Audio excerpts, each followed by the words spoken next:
To order at 9:03. John Butterworth.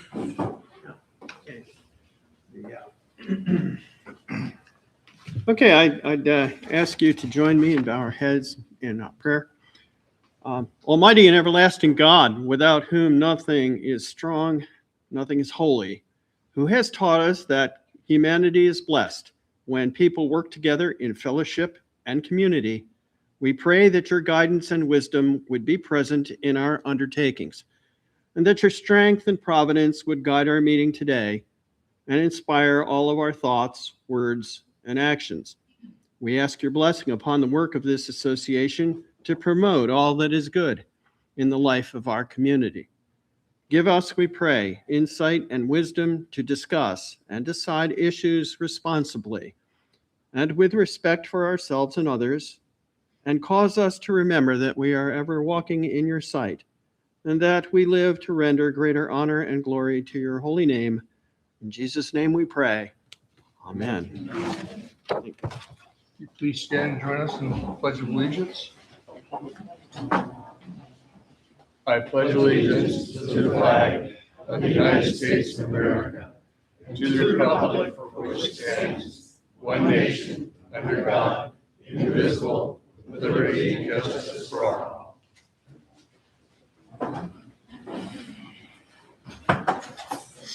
Okay, we have a very full agenda today. I'd like to ask that we keep all comments and questions till the end of the meeting. At this time, I would like to adopt the agenda. I have a motion to move. Have a second? Second. Second.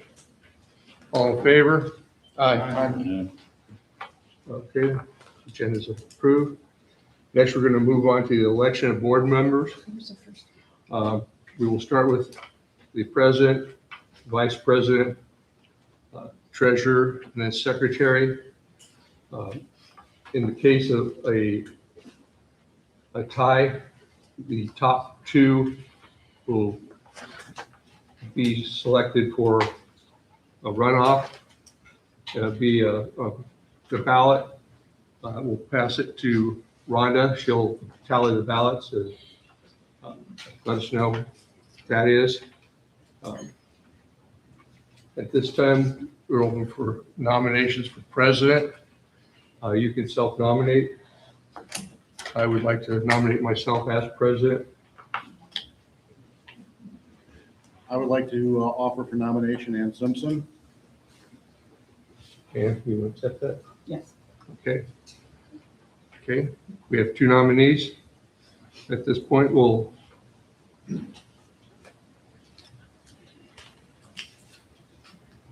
send out the ballot. These are fancy ballots. I did remember them though. That's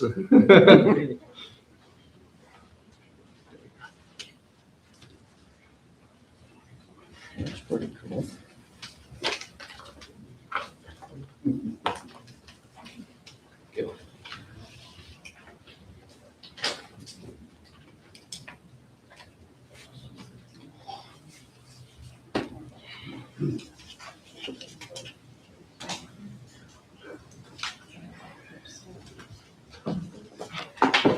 Point of order, Mr. Chairman.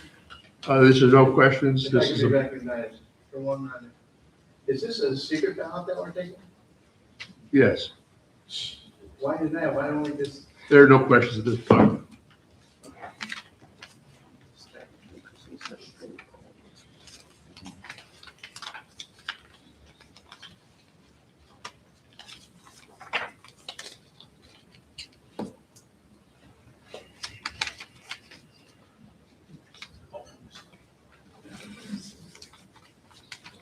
Four for Don Moore, 3 for Ann. All right, with that said, I'll accept the position as president. At this time, I'd like to open up the nomination for vice president. I'd like to nominate Lee Fawcett. Any other nominations? I would like to nominate Rich Edwards. Okay. Are there any other nominations? At this time, we'll go to a ballot.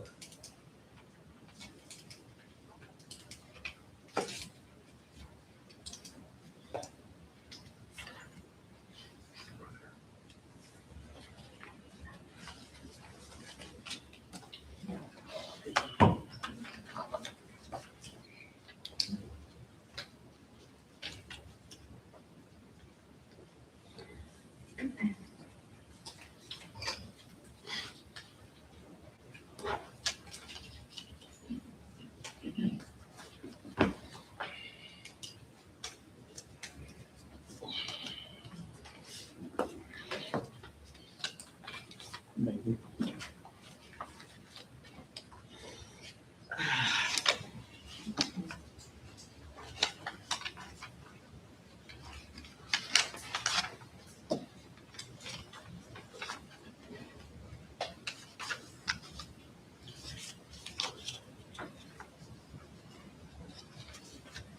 Four for Lee Fawcett, three for Rich Edwards.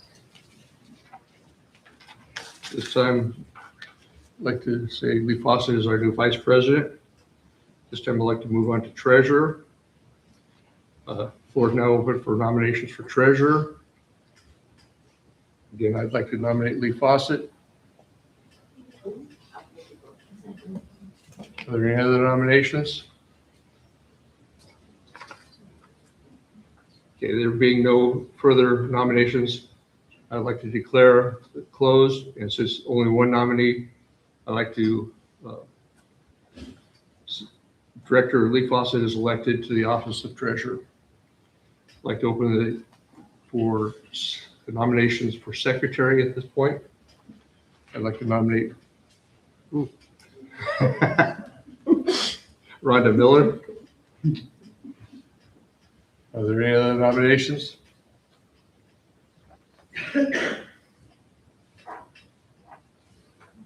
At this point, I'd like to declare the nominations closed.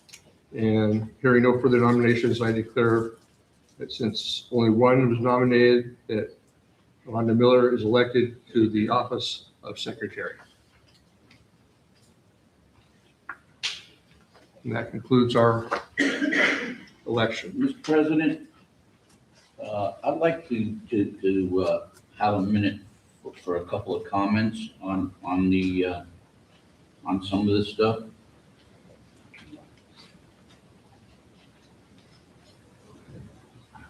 If you Go don't ahead. mind. Okay? All right. In the past couple weeks, since I've been on the board, okay, I will make this a personal comment on the thing. Some of the stuff that has been going on here with trying to have some emergency meetings and, you know, some other things that have come up are kind of disturbing in here. And it seems like the old ways we're trying to creep back in, including these elections, okay? It was at another meeting that they tried to put these elections at a closed door meeting. Your three new directors insisted that we have it in open session. So we'd like to be as transparent as possible, and we are pushing for that, okay? So just so you realize, you know, we're trying to do what you elected us to do. But, you know, if we don't have the votes, we don't have the votes. So, thank you. Okay. At this point, I'd like to move on. For approval of minutes, I'd like to, if you were at the board meeting on 5/13. They were already approved. Oh, okay. I thought it had to be amended. So. They were. Oh, they were? I thought you said they needed to be. He can't hear you. Okay, never mind. These minutes are already, the 5/13 minutes were already approved. We'll move on to the minutes from May 27th. I'd like to move that those be approved as written. Have a second? Second. Tom Blairwood. All in favor? Aye. Opposed? I'd like to move that we accept the minutes of, You can't vote for that. I'd like to move that we move the minutes, approve the minutes from June 10th as written. Second. Second. Don, second. All in favor? Aye. Okay. Okay, and then everybody will vote for the minutes of July 14th. I'd like to move those be approved as written. Have a second? Second. All in favor? Aye. Opposed? Okay. All right, this time I'd like to turn it over to Lee Fawcett for the treasurer's report. Before I move to treasurer's report, I'd like to inquire as to when and how our meeting minutes are being posted on front steps. Last night it was brought up that we have 5 sets of meetings for the year that are posted on front steps. We've had way more meetings than that. What's happening? You can't put them on front steps till they're approved. We've had more than 8 meetings. If you look at the dates for the meetings that are posted, they're January, April. I'd like to request that postings be audited and fixed by the next meeting, please. They're very incomplete, or apparently very incomplete. I'll move on to treasurer's report. I expected to be reporting the month of June.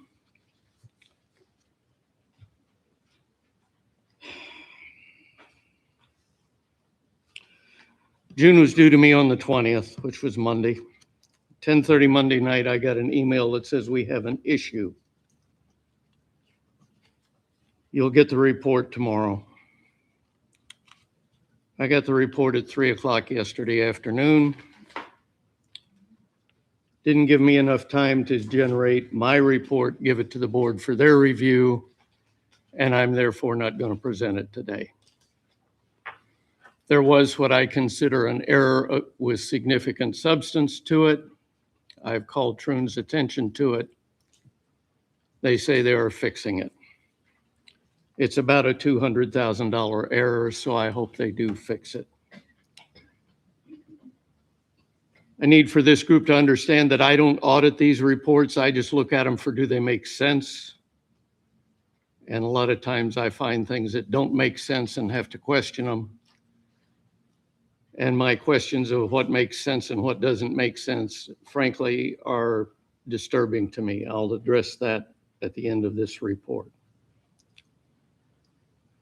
May, I think, is fairly trustworthy, and these are the numbers as reported to me from Troon. On the balance sheet, are you on balance sheet, Jennifer? Total cash was $3,597,000. Total assets was $14,091. Long-term debt, $5,944,000. Total liabilities, $10,002,000. Members' equity is $4 million. Just as a refresher, the balance sheet is what you own minus what you owe, and members' equity is the difference between what you own and what you owe. Consolidated income and expenses, dues revenue, actual year to date is $1,084,000, budget is $1,081,000. These are on an accrual, so they don't really reflect the actual amount collected. Actual amount collected is much bigger than that, but accrual per GAAP requirements spreads it out over the course of the year. Golf revenue, through the month, I'm sorry, this should be May. I'll correct that. Through the month of May, 145,000, budgeted year to date 154.8. I've mentioned before that March was a bad month. They're starting to catch up and make up the deficit. Merchandise revenue still significantly behind budget. Food and beverage revenue is also catching up, almost there. Other non-dues revenue, this is stuff like lot mowing and marina dock fees, 182,405 versus budget 103. Total revenues was 1,566 through May. Again, I apologize for that. I yell at people when they mistitle stuff, so total revenues was 1,000,005, and net operating income was 654, which does reflect some cost controls in other areas other than golf and restaurant. Golf and food and beverage is coming to us on a consolidated basis. Golf revenue 145 year to date through May. And again, I'll provide a corrected item for the minutes. Budget year to date is 154.8. Merchandise revenues 13.5 versus 21.8 on budget. Food and beverage revenues 140 versus 145 on budget. They're starting to catch up from the pothole they stepped in March, but they're not there yet. Total revenues, golf and food and beverage is 366,090 versus 391. So in round numbers on revenues, they're about $30,000 behind. Net operating income is a loss of $80,000 versus a budgeted loss of $81,000. For the consolidated May report, total cash is $3,598,000. Increase in cash is $2,347,000. This is on a cash basis now. It's a little schizo when you shift back and forth between GAAP and cash. But increase in cash was $2,347,000. And total year-to-date capital expenses, I'm reporting this for the first time. We finally got to the point where we can clearly report capital expenses. Total year-to-date through May was $385,938. I'll request a motion to approve, and I would like included in the motion, please, authority to publish the details to the membership, the detailed report. The detailed report was was handed out to the directors on paper at our last meeting. So could I have that motion, please? So move. Second. All in favor? Aye. Opposed? Motion carries. Truist has requested a bunch of stuff from us. Jennifer's assembling it. They per our request or per our agreement with them, they have the right to review some fairly substantial list of financial details on an annual basis in review of the loan commitment. I have the list. I'll share it if you want it, but it's P&Ls and membership rosters and who owns what, all stuff a reasonable lender might ask. I don't think there's anything out of line. It's just going to be a big package. That said,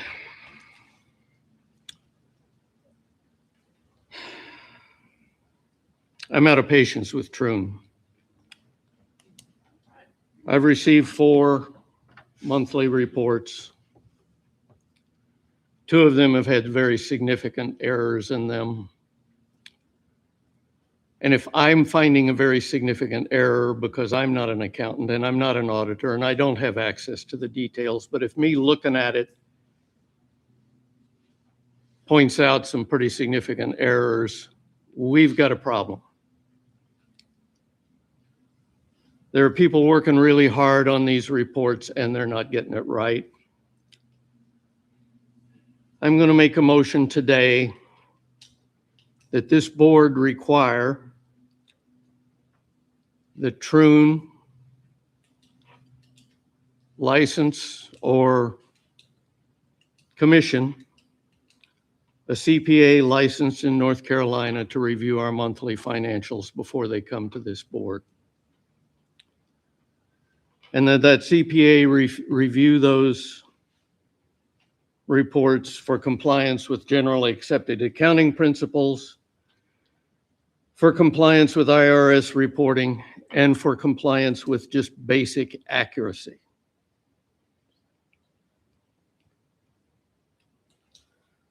Also review for response to implementation or response to questions back from FHPOA and requests for changes from FHPOA. That's the end of my motion. I'd request a second, please. Seconded. All in favor? Aye. Opposed? Unanimous? That's all I have. I will give you the text of that or work through the text of that with you later. Jennifer, would you like to do the manager's report?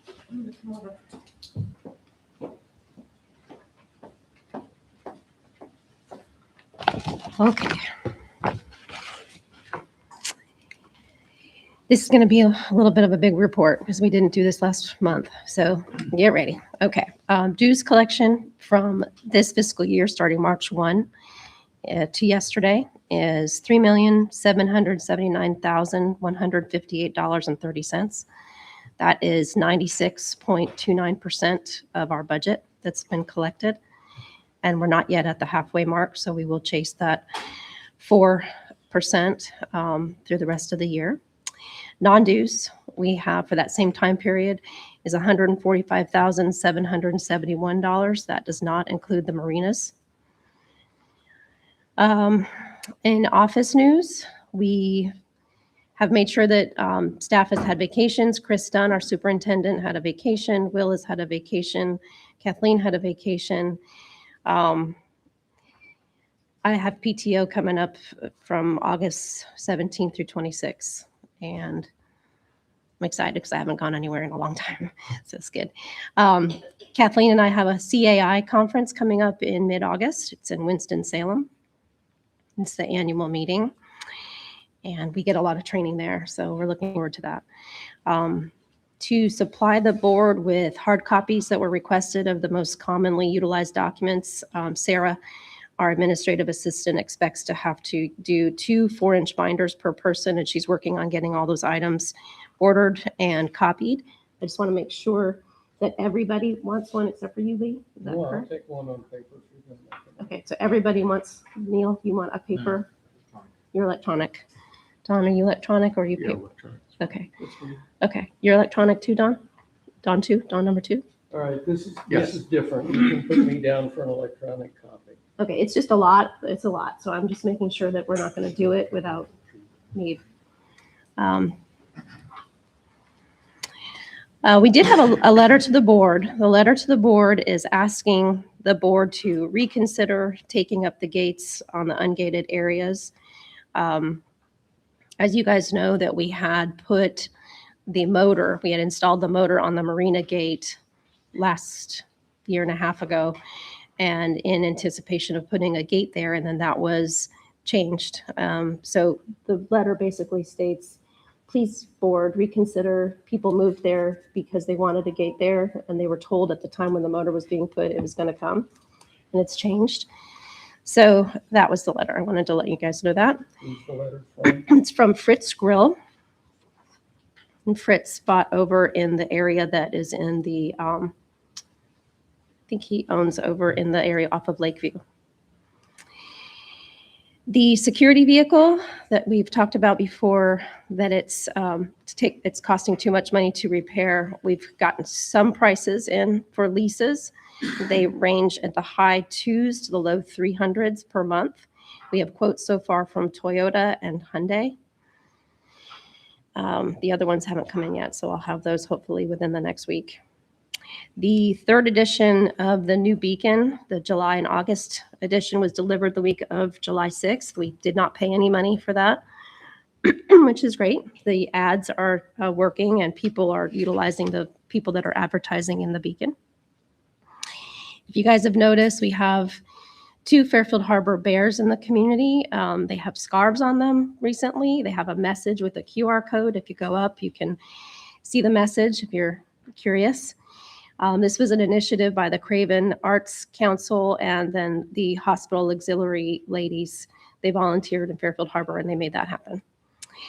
The tennis court resurfacing is scheduled for the week of August 10th.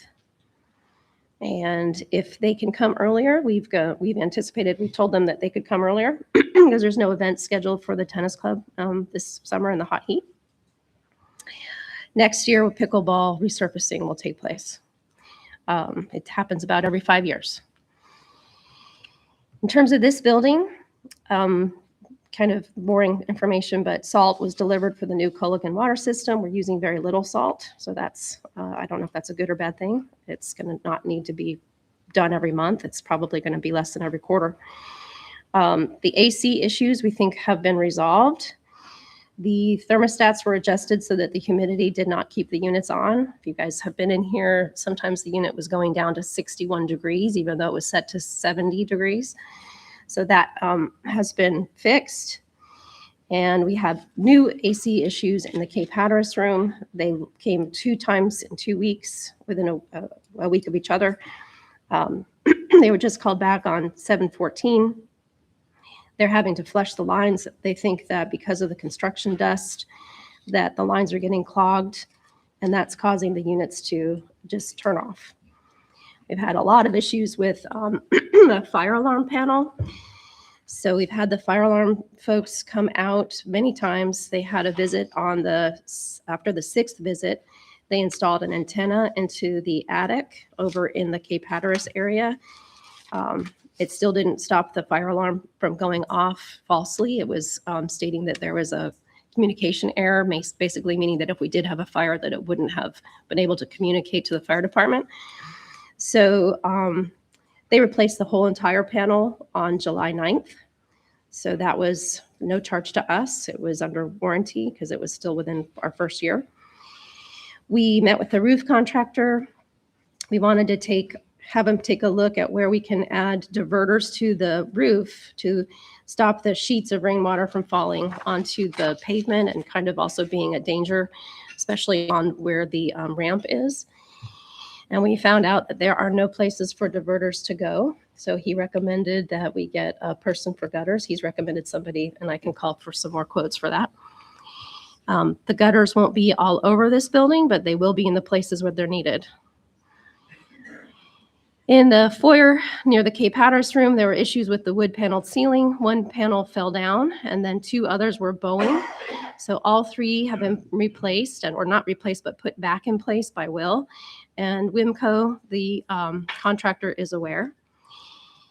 The other thing that's happened recently, 3 days last week, a suspicious person was coming at night to this building to charge his phone outside, and found out that he was a guest of a timeshare. He was riding his bike. He was urinating outside, smoking outside. And on the 3rd night, he was encountered by our patrol staff, and he ended up getting arrested for attempting to start a fire in the median area of Marina Drive. So he went to jail. Several events have happened here since the last meeting. We had the first annual meeting here. It was very nice because it wasn't sweaty and hot, and I hope that everybody that came to the meeting enjoyed that. We had an emergency services meeting with Stanley Kite.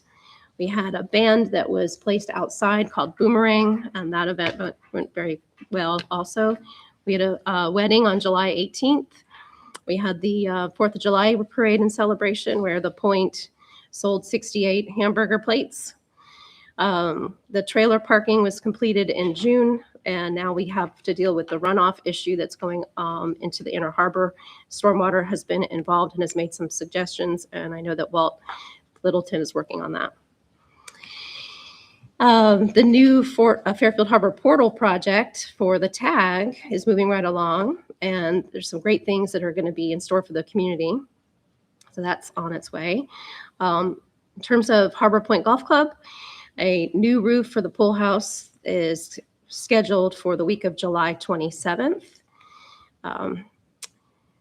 The Journey of Hope Golf Tournament was held on June 27th. It was tremendous coordination from the LGA leaders who chaired the event and the staff of the clubhouse, as well as the amazing golf course conditions at that time. They raised over $35,000. The edges of the new cart paths that were exposed have been worked on, and our superintendent is satisfied with the new contractor, whose bid came in much lower than the bid he advised the board of and was approved to spend. So that is good, savings there. The Point has a new menu rolling out on the 25th of this month. They still have music every Thursday. They've had a change of, they're trying to get people in with dollar wings, and so that night is going to change to Thursday nights. In our records, the year over year, the Point is $20,000 over last year's sales up to last week. So that, I think that we are excited about that. Didn't compare to last I year, know. compared to budget. I know. I'm comparing to last year.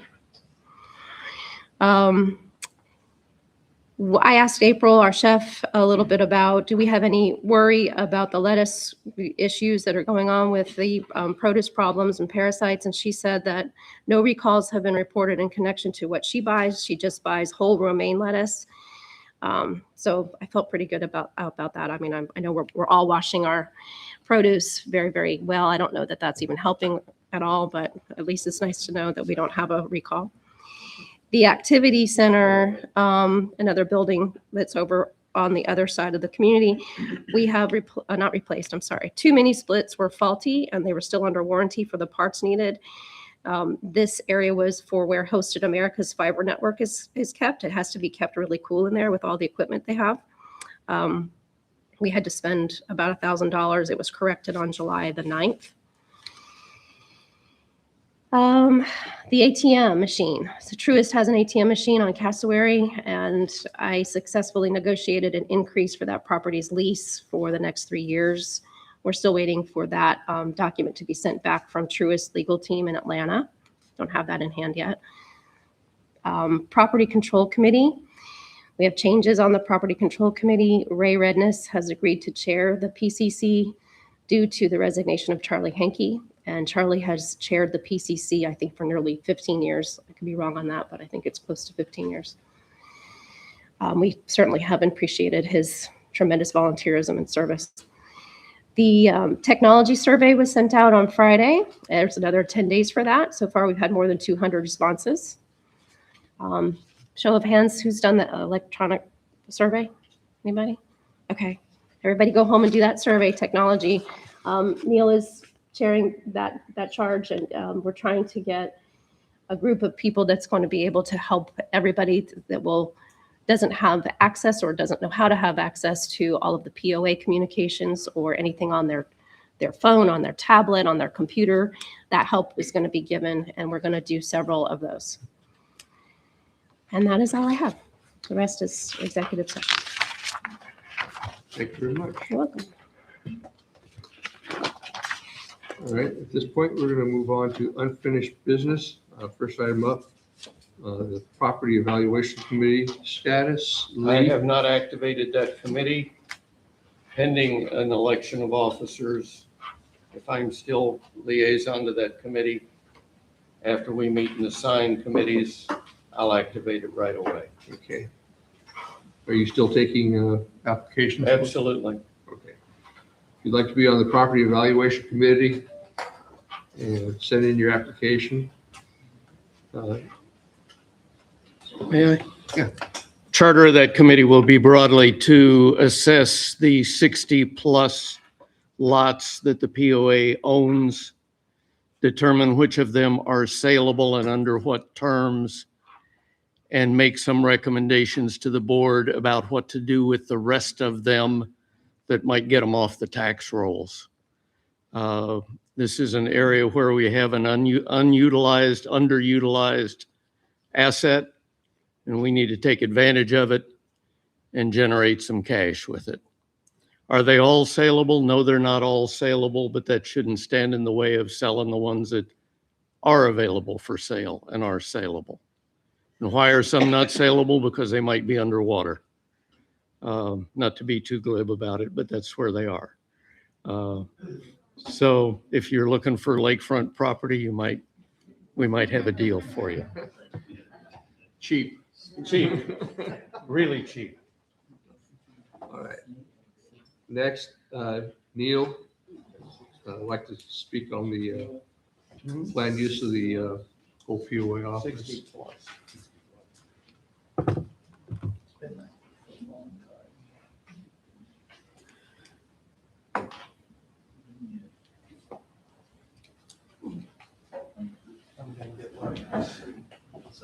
TIO squared is what that's called.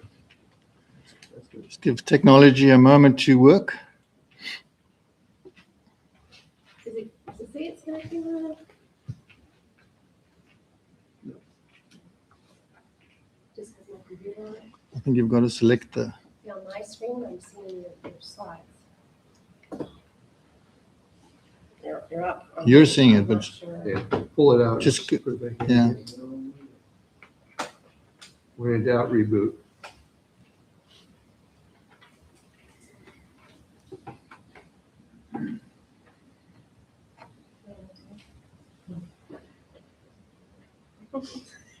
It worked before. Is it looking like it's trying to connect? Flashing. It is not. It is. I think you may have to select HDMI 1 or 2, whichever. I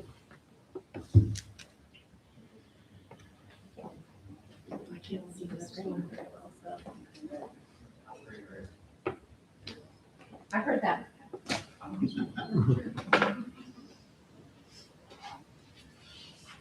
The other one worked, so let's do this. Turn this around.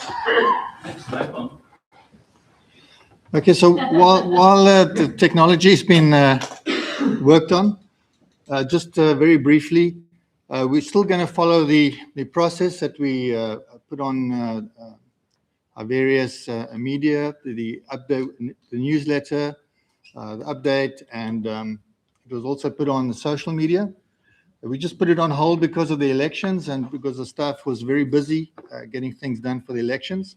So what's going to happen is we will resume that and we'll inform you what the revised dates are. What we're busy working on right now is the request for proposals. We've noticed that some people are reluctant to fill out the request for proposals, so we intend helping them with that. We've also engaged the help of a business broker to make it known that the facility is available. Sorry. For those of you that haven't used QR codes before, that's on the survey list to help you use a QR code, which is a very easy way to enter a link. Okay, so we're going to help people with the request for proposals or RFPs. The estimated income from that would be, in terms of return on investment, $28,000 to $34,000 annually. There is also savings in terms of we won't be paying the insurance, we won't be paying basic maintenance, etc. on that building. That'll be taken care of whoever leases the building.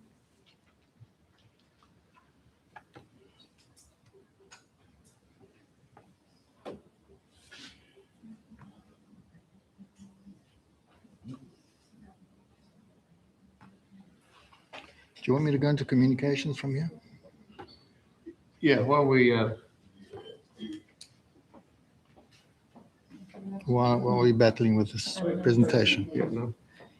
I don't know, signal out, I had it for release. I don't know. All right, You want to put it on my laptop? Neil Lee's trying to get your attention in back. Yes, Lee. I'm asked a lot, and if you would share, please, with the group, the nature of the businesses that you have received proposals from.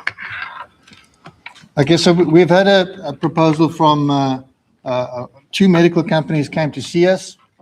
And that is one of the, when we did our survey, one of the biggest areas of interest is companies with a medical interest.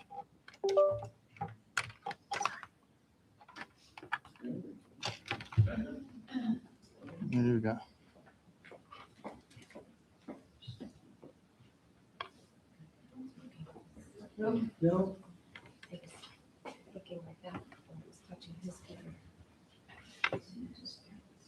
There it goes. There we go. So we managed to help them do a request for proposal. In our survey, 18 people indicated that they would submit a request for proposal. None did. Okay, so we are going to re-engage now with these people that did give us presentations. We're going to give them an opportunity to submit a request for proposal. And then we'll go through a selection process, which will be open and transparent.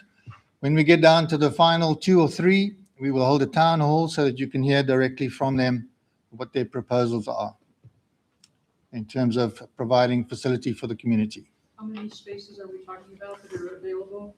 It's approximately 2,400 square feet. I don't have the numbers with me now, but there's a number of offices. I can give you all the information. The technical information is in the request for proposal.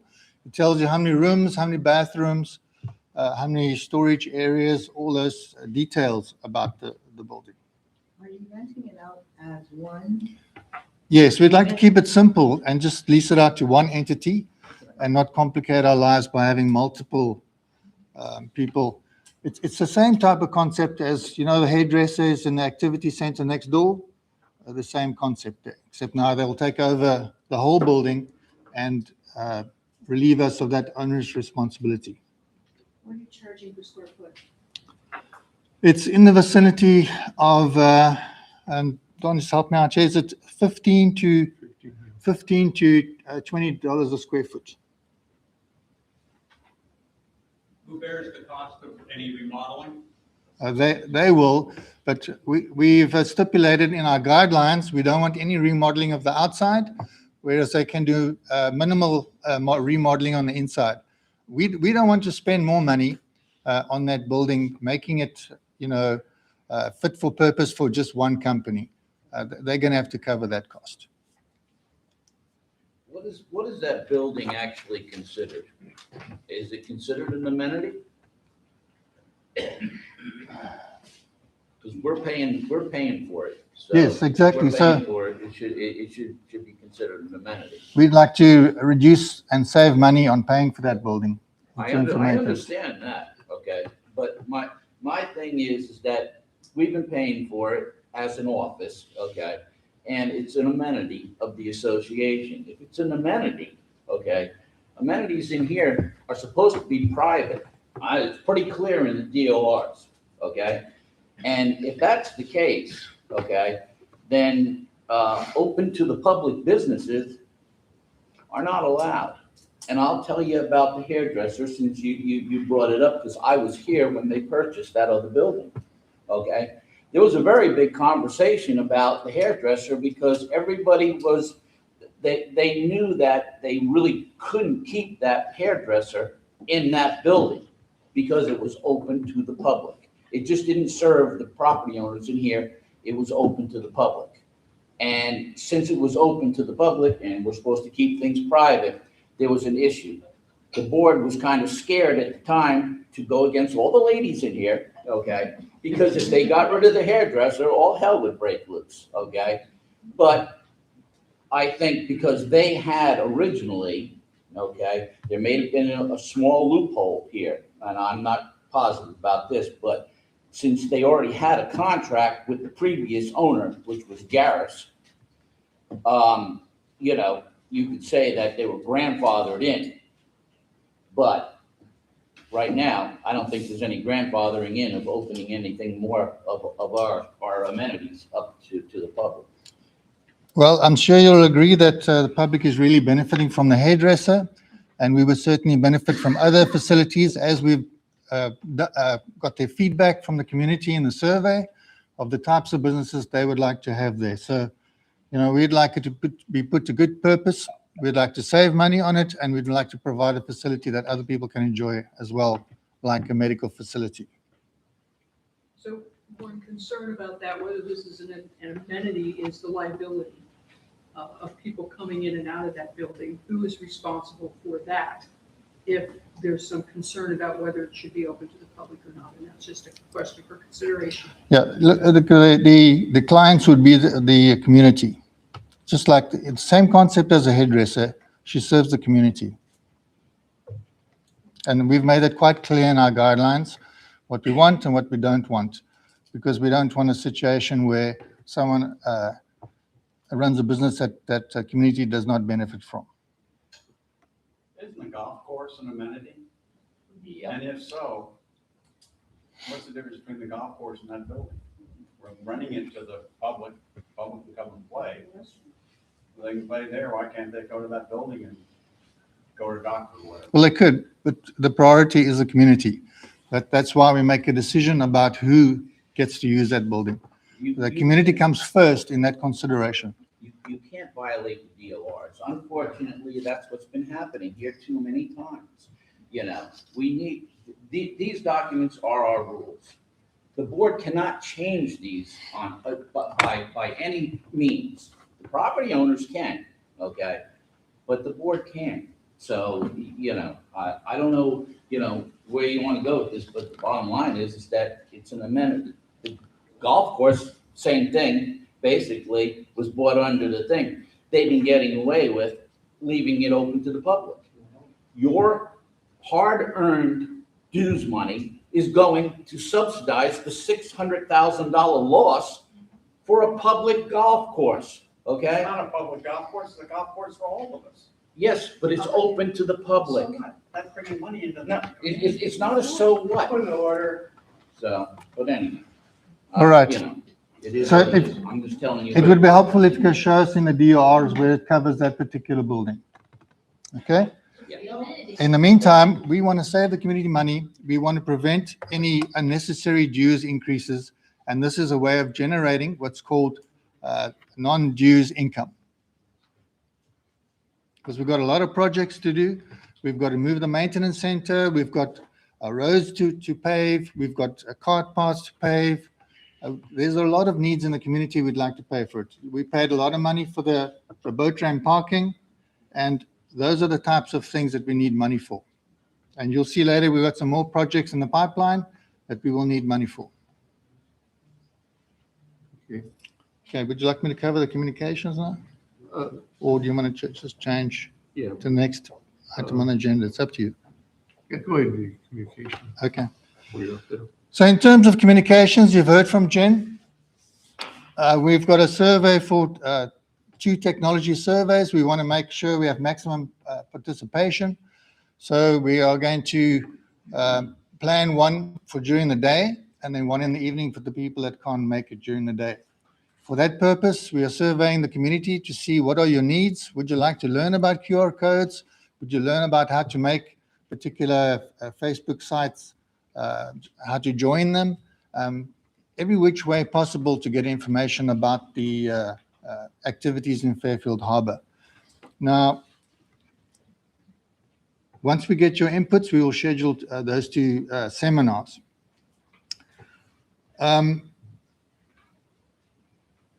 Our new communication portal that Jennifer mentioned, they're making good progress there, in particular Dave Soper and the tag.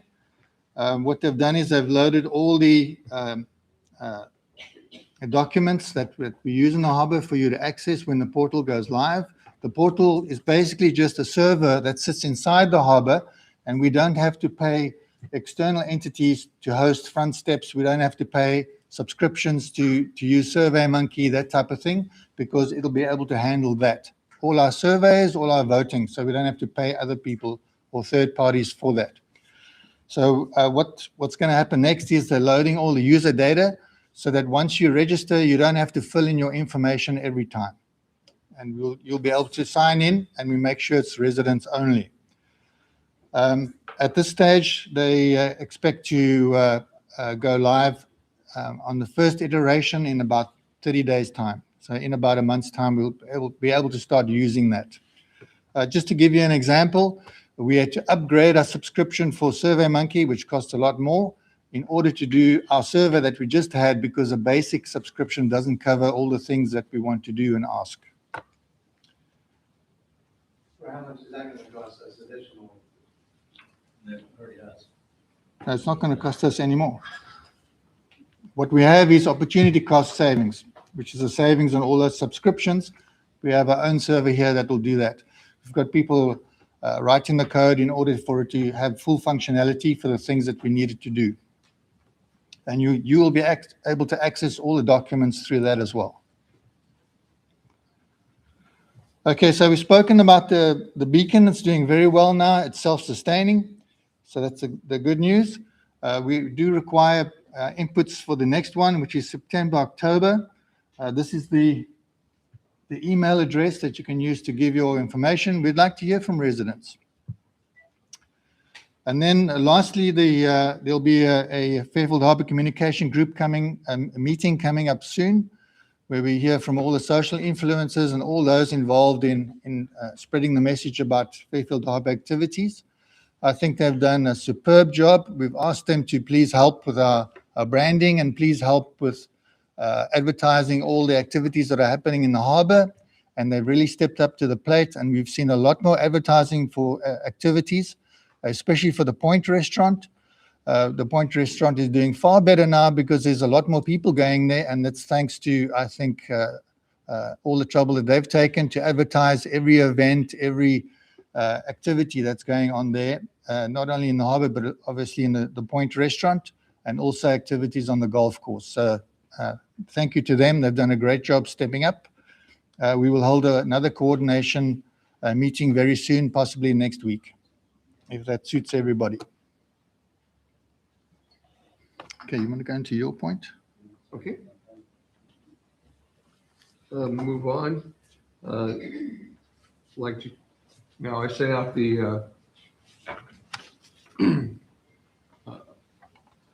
instead of the Green Space Committee, it's been renamed to the Parks and Recreations Committee. And I have the charter here. This is the revision we sent out to everybody. Had one comment back from Lee, and he would like to add to monitor condition locations identified in the Appendix A and other outdoor spaces and recreational amenities. Report needs the property manager properly in writing. Summarize all reported property management in a period report to the board, including all complete, pending, and canceled items. And then the other item was that they wanted to add was recommend maintenance, repairs, replacement, and capital improvements. Recommend for major replacements and capital improvements should include the description of the issue addressed, alternative consideration, budget cost, and community input utilization information, along with a specific recommendation for implementation. So, Where did you just read that from? What part of the document did you just read? that's the recommendations that Lee just sent me. Yeah, what, two? Okay,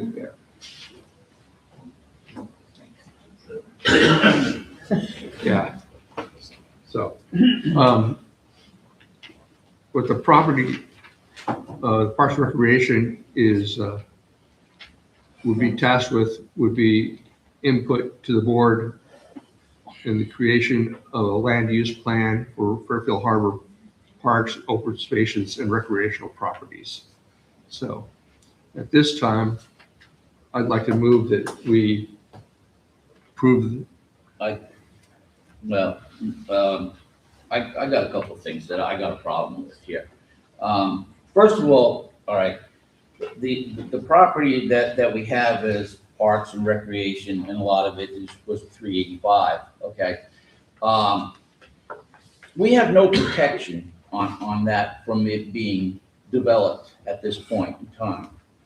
I would think that the board should make it a priority to protect that property, first of all, from development, because the last time we heard the words a capital improvement, Well, yep, you got a $6.5 million building with no vote. So I think we need to put some protections in first. I don't have a problem with the committee, but we need to protect that property first. Here. Order. Well, just Oh, let's- statement, if I could make one quick statement for clarification. Declaring certain sections a park would be a first step in moving towards that. Point of order. In answer to your question, that's why we created the Parks and Recreation, and we started it as a green space.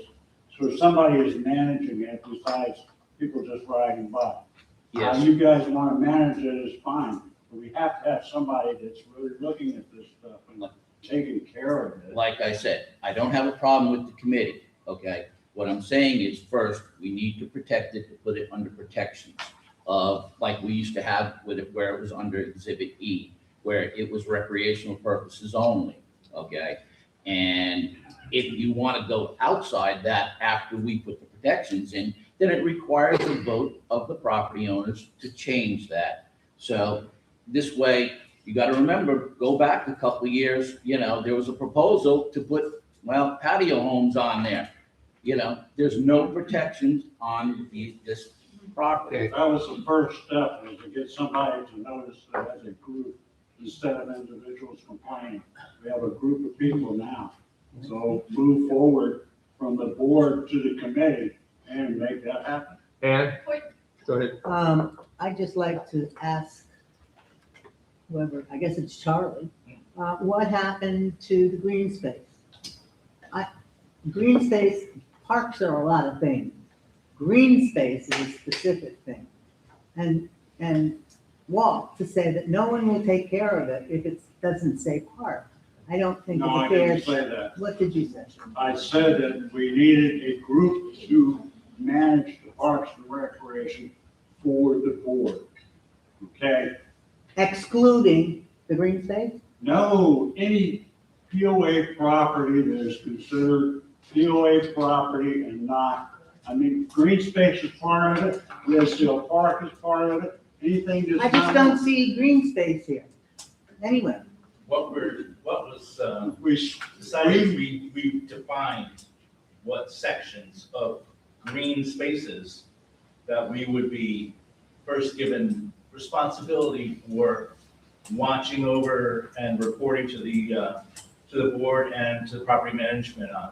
exactly. so where Just you wrote have it Fairfield down. Harbor Golf Course, partial ID 2-017-A-001, That's this old, that's the old shoreline, Yeah. not Fairfield Harbor Golf Course. Is no, that true? No, but, and on our, on the GIS with Craven County. Yeah. This property behind us that we're considering the old shoreline is identified as the Fairfield Harbor Golf Course.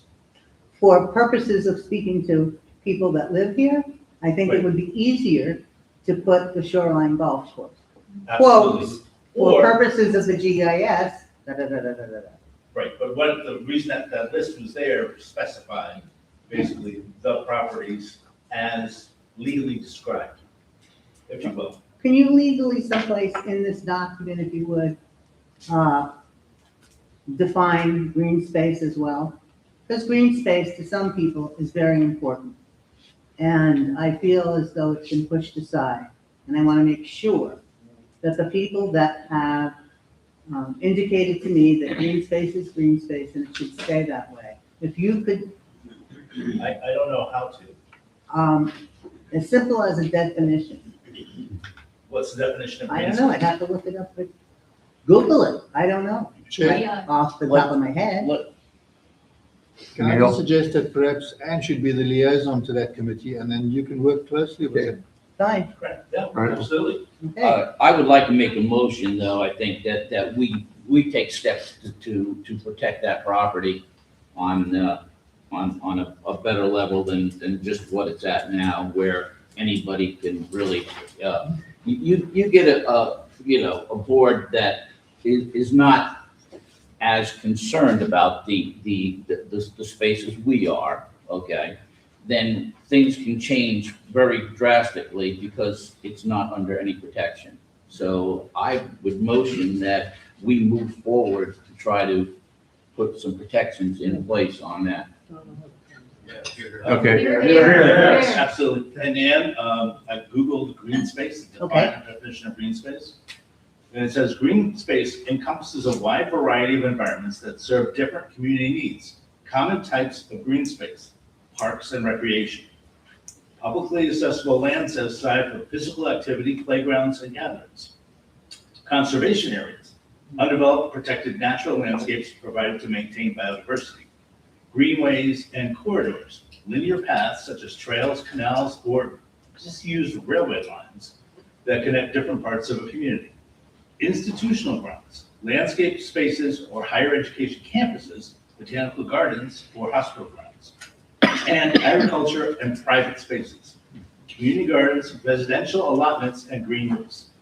So I don't think we want to take green space It's a pretty into, broad, yeah, put description, green I space into the area of the grass on people's lawns, no, which is kind of like what that's saying. It kind of is, I'm not trying to take away from that, but let's move on. Yeah. Can we I take think this answer off the question, agenda just and have it to restudied Yes. and brought Yeah. To back? limit, if we will, for now, limit the spectrum the community will be Yeah. looking at. At this point, I think we need to have Charlie get with Ann and the document and review it again. You got a motion on the table. Let's follow Robert's rules of order, guys. For saying. Was his motion second? I need a second. I'll second. Okay, so now we have discussion. Okay.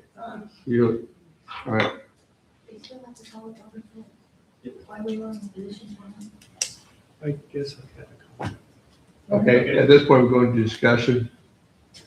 Okay, I rarely speak up on any of these issues, but I know that I have actually heard a lot from a lot of people about the nature of the green space there and a lot of preservation. Not really looking for any aggressive development, not even opening the door to that. It is one of the last remaining amenities that this community has. Many of the other things have become membership clubs, and that's the truth. I'm sorry. I said they have become membership clubs. Okay, and so, but what I'm saying is the green space, in the view of many, needs to remain as it is. Now, that's one point of view. Some kind of development is certainly possible, but I think that it's going to call for some policy development on what we want to do with this. And it really won't reside with the committee responsible to the board. So we need to hear from the community on exactly what dispositions they want to see on that space.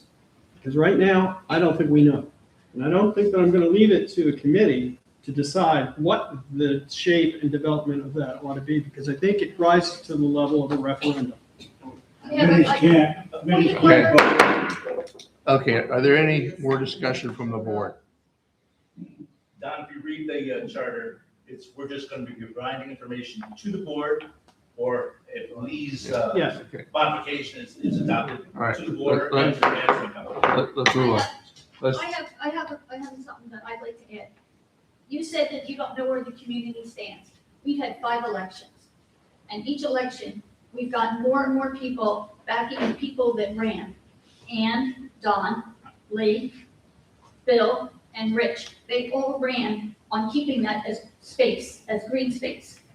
If you don't know where the community lands, I don't know what. Yeah, but you did not hear me when I said that it was a green space, limited. Nobody wants development. No That's one what they wants said. that. I hear you. We need to memorialize. And we need to memorialize it and put it, and that's what Trust. that's All right. what 3 people have ran on. let's move on. No, okay. don't move on, and that's part of the problem, Don. Don't brush it under the carpet like you did do last year. Don, can I just add something? No, we're gonna, There's a parcel over here that was not added to the list. And as far as the golf course, maybe just put in parentheses shoreline. all right, let's move on. Let's take a vote. Hey, Don. Do we want to let me approve this? Don, let me suggest, everyone that wants to speak to the board should address it through you. That's the way the meeting's supposed to be conducted. Not these little conversations between non-owners and owners and going back and forth. All questions should be directed to you, and you give the person the ability to address one of the board members. I'll give you a copy of Robert's Rules of Order. Okay. Let's take a vote. All in favor of approving, Sorry, just, what are we voting on? Yeah, what are we voting on? there's a motion to approve the, No. No. No. No, what was, need to vote first on Richie's motion. Could we hear the motion again? oh, Richie? Motion, yeah. All right, my motion is that we start taking steps to protect that property before we go on to doing anything else. I don't have a problem with the committee, but we need to start taking steps to bring that under some protection. Great. Is there a second? I did, second it. And all in favor? Aye. All right. At this point, I think we send this back to Ann.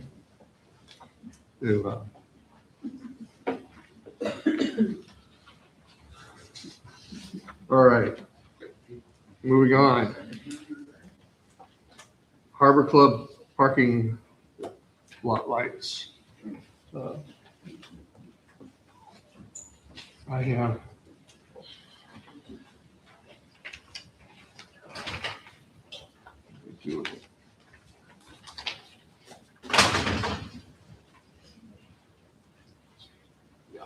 I have this on hand up to everybody.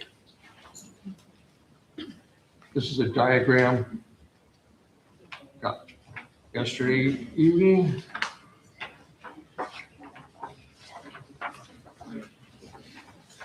And this is the proposal for the Harbor Club parking lot lights. And I've sent you the quote on this also. On the diagram here, you'll see that there are X's where they plan to put the lights. And so there's 3 down by the tree, 3 up in the, or 4 up in the area by the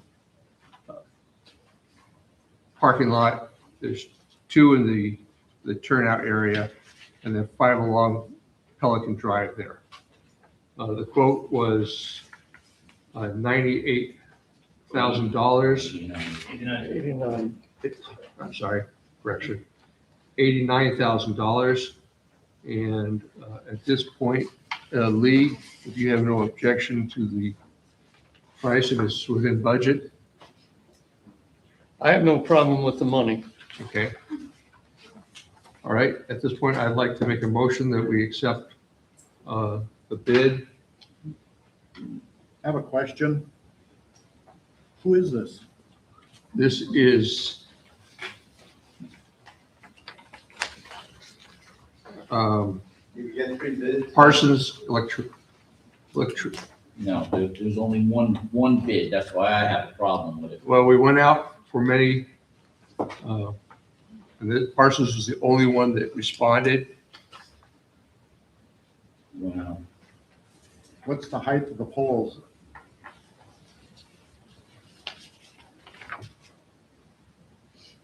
The height was 20 feet. Charlie? You have 20 feet, That's 20 feet total above ground or? Yes. 20 feet, the pole is 20 feet. I'm not sure exactly how high the concrete pier is going to be above the ground, but, so maybe 22 feet all in total. How large is the footprint for a pole as far as the light?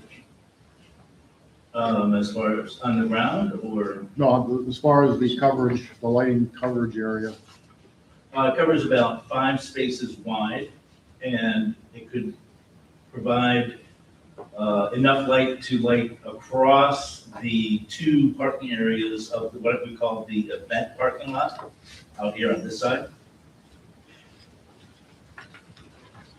which is why we ended up putting them only on the sides. Chuck Willows, who assisted, was part of our committee, as a acquaintance who lives directly across the harbor. So we utilized their opinion as well as how much light intrusion at the various angles we were generating from that side over there. Trying to strike a balance between providing sufficient light to make it safe and not so much light as to create a new controversy on the other side of the harbor. And the lights will be controlled from in here.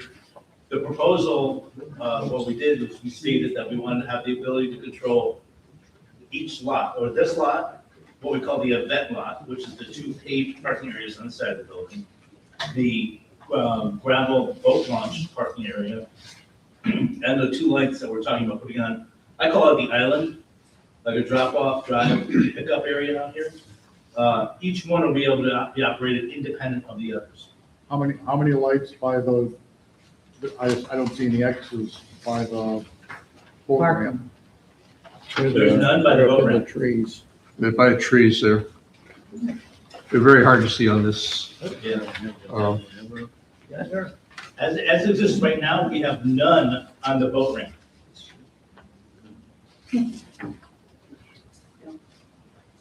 Okay, here we go. There we go. And none on the docks out there either. Currently. We should have had this in our hands way before today. I can't see making a decision on this. Yeah, you know, I mean, I would like to look up what kind of lights they are, how much they're costing. One bid, I have a problem with that. I understand, you know, that you didn't respond, but you may need to go back out and, you know, I mean, did you guys spec this particular light?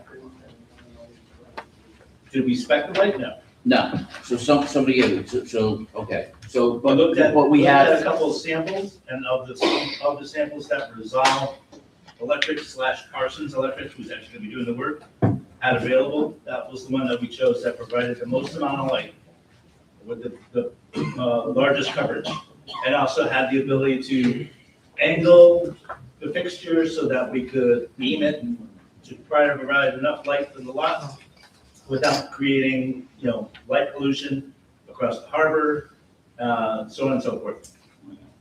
We did go out, we did approach 3 electrical companies who specialize in parking lot lighting. One, Brown, I think was the last name, never got back to us, even though I followed up and made sure he had our number. One called us back and told us that it would require about $1,800 in his design fee before he even looks at it. And then there was Resolve Electric, who came out and actually pursued the project, wanting to do the job. Charlie, are they gonna be on timers? I'm sorry, Will they be on timers? there'll be a control system that allows you to turn them on, turn them off. And, you know, probably be in the office, you'll be able to set what time it comes on and what time it goes off. Can they be motion activated? So that when there's activity out there, they come on, and when they don't need to be on all the time, they're not on. We have so many problems with the heat and the air conditioning and other things in this building, and then to give them one more responsibility to turn parking lot lights on and off or program them. They're on timer. They are on a timer? Well, we could actually make them motion controlled, if that's what the board decides it wants. Right now, the premise was having the ability to have a program or a timer or something, you know, in the office, in the building here, control when each section came on and when each section went off. So that if we had an event going on, big event, and we needed the event parking, we'd be able to turn on all the lights from 8 to 10, and then have the event lot go off, and then have the main lot go off, and then have the turnaround area eventually go off at the end. You know, sequence them so that it becomes so that it provides extra functionality to it, extra safety for the people that will be here. But we've already had some vandalism or some activity around this building at night that we would want lit up and be able to know about it if we had cameras. I don't know if we have cameras, but to me, a motion activated system should be available maybe as well as being able to turn them on and off.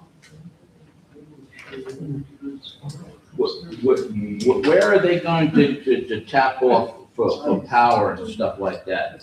Right now, the proposal is for Thailand to drop up a new service from the pole at the far end of the property, and then bring it across to the trash corral. Okay.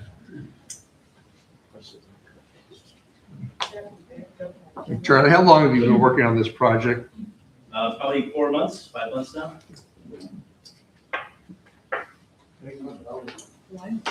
We lived with it, so we lived with it for a little longer. So there wouldn't be a light pole right by the water then? There'd be underground, horizontally bored service from wherever, I mean, it could be above ground cable that goes over towards our trash corral would be the least expensive. Horizontal boring, of course, will add to it, but we could bury the power line and have it just pop up behind the trash area out there, and have a panel and a meter and so forth there. There would have to be switch gear installed out there to be able to turn on each section, turn off each section. And then the controls would be in this building somewhere. But now, would there be a light right by the ramp? Yeah, I'd like to move that we table this to a later discussion. Yep. Yeah, I'll second that. All in favor? We can get together and discuss and see if there's concerns. All right. Okay, let's move on.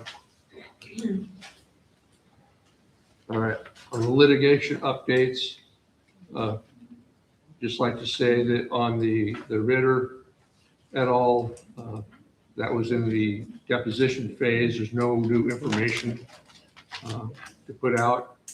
And then on the Adams, there's a dialogue going between the attorneys, and we have no new information on that one either.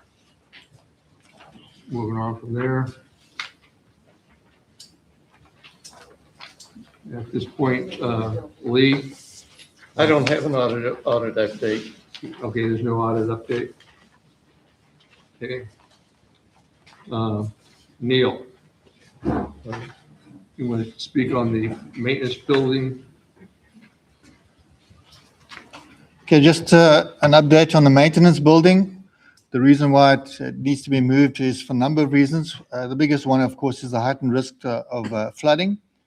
The second one is inefficiencies as a result of the distance from place of work. You know, when the 385 was bought, it used to be maintained by a larger group of maintainers that did both the golf courses. Now, subsequently, the maintenance team that we have now under Will and his crew, that crew was never increased to cover the maintenance on what you call the green space. Okay, so if we look at the time it takes and the wear and tear and the gas they use from the current position at the maintenance, it's at the far side of Broad Creek, right at the end of Broad Creek.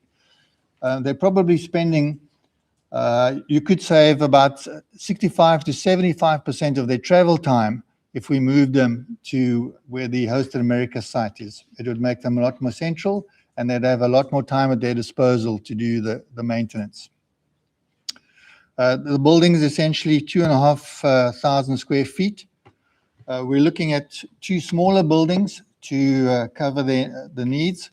What we are doing is we're having a look at various types of building options, and then we're looking at the types of materials that will be used, because we must make sure that these buildings are durable, especially for high winds and bad weather. So that is what's happening now. The original quote in 2022 was $395,000, but I believe we can get it to less than half of that if we have different building types, and hence that's why we're looking at different kinds of building options.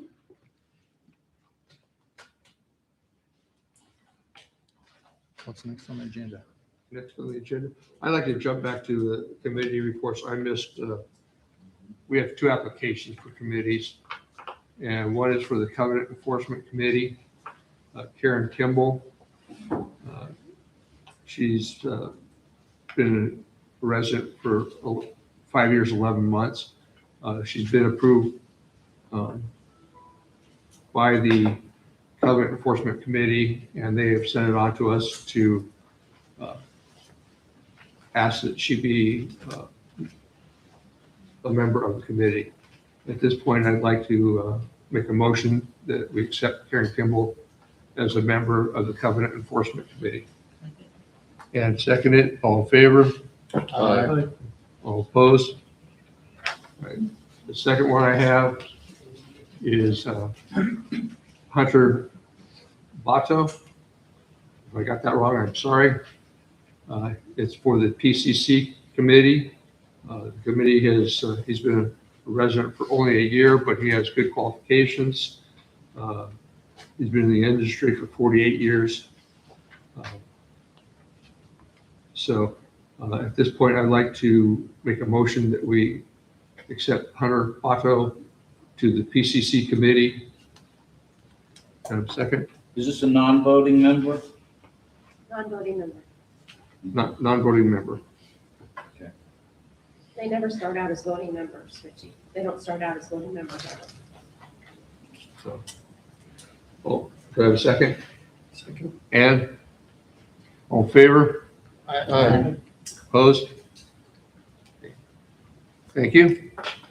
All right, now we'll move on to navigational marker in Spring Creek. We had a marker out there that was broken off, and the board had said that they were going to have it removed. Cahoon was hired to do it. They just have not got around to it yet. They're in the neighborhood this week, and hopefully they'll have that broken marker removed this week. They're gonna do it on the way out when they're finishing up that. Yeah. Yeah. Okay.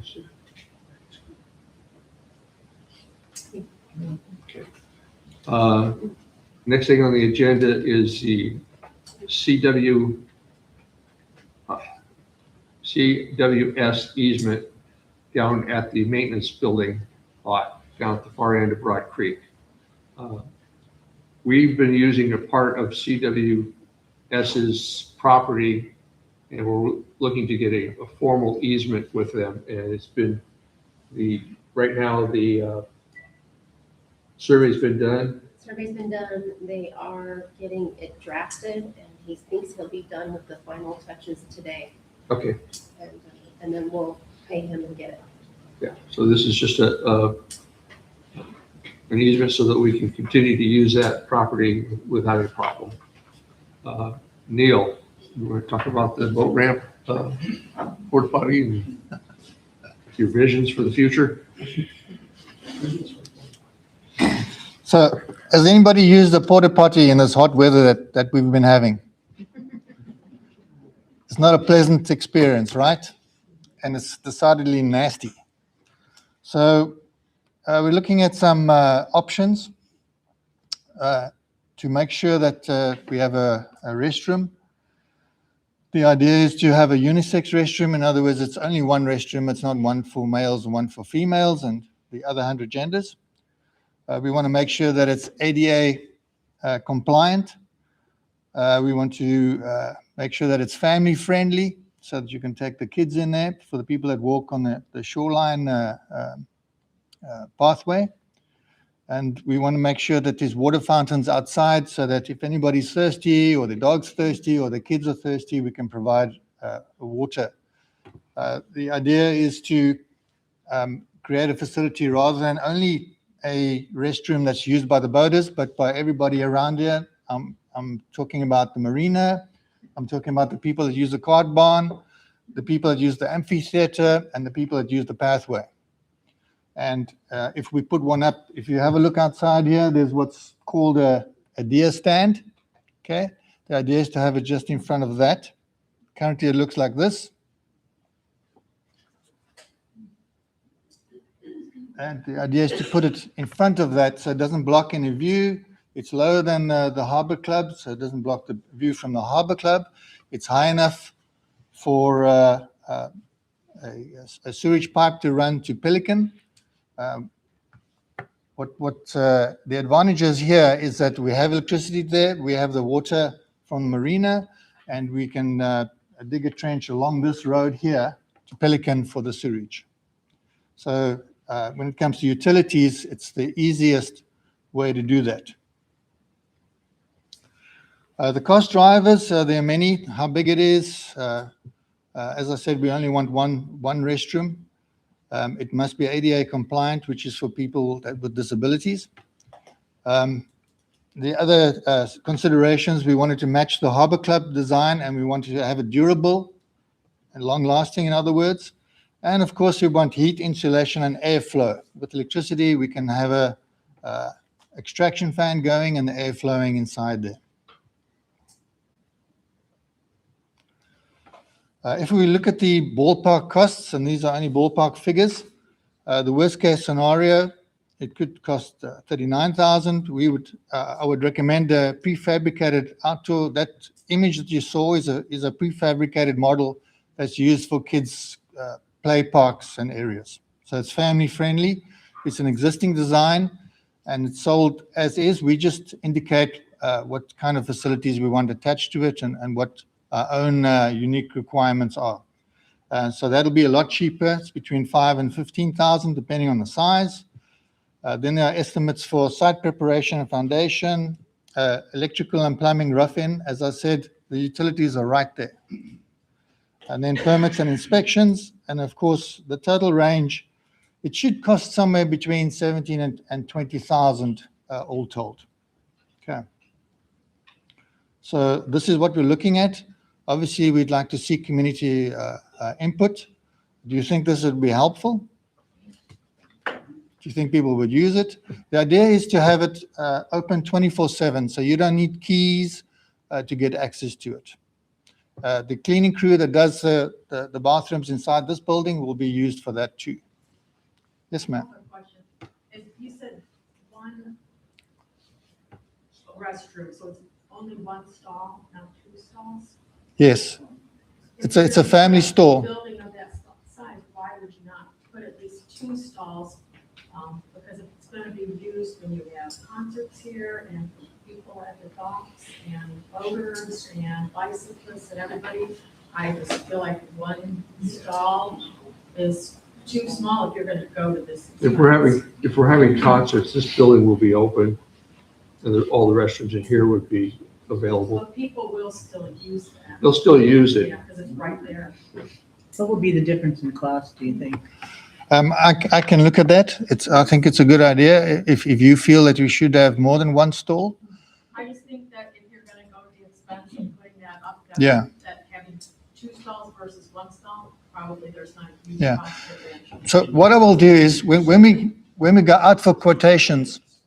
Two toilets, two separate, two separate doors, not in the same, two separate doors. We could have one that's ADA compliant and one that's a normal size. So what I will do is when we get to the point that we ask for quotations, we'll ask for what are the cost implications of adding an additional store. We also don't want to create a massive structure there. You know, it's about convenience, where everybody can use it for 24/7. I have a question. Yes, Could sir. something like this be considered down by the fishing pier as well? There have been complaints that people utilizing the fishing pier have no place to go, so they've been going in people's yards or in the river. Yeah. Okay. Not the best scenario. Yes. So just to put you at ease, we are looking from the safety committee side, more safety considerations with that, and we will include a porta potty study as well for that. I don't know what the utility situation is, etc., but it's certainly something that we can put in consideration for those people as well. The idea is not to use porta potties. Okay, it costs us a rental every month, and let's face it, it's nasty, man. The other problem with the fishing piers, we don't have easy access to sewage, water, and electric. Yeah. I understand that, but that doesn't, if you gotta go, you gotta go. Yeah. So. Yeah. So we'll look at that as What are they supposed to do there? we'll look at that as a separate project because right now, we've got the new boat trailer parking situation here. We're getting lights, and it's all part of that whole facility approach that we're looking at this. And we certainly will look at any other situation where we require porta potties. Will people still be able to come in here to use the bathroom? That they don't have to use? During normal hours, yes. What's that? During normal hours, yes. Normal hours. Yeah. Normal hours. Normal hours. Wasn't that a different, it was 7 to 10 or some, 7 to 10? 7 to 10, yeah. So- Yeah. And why has that changed?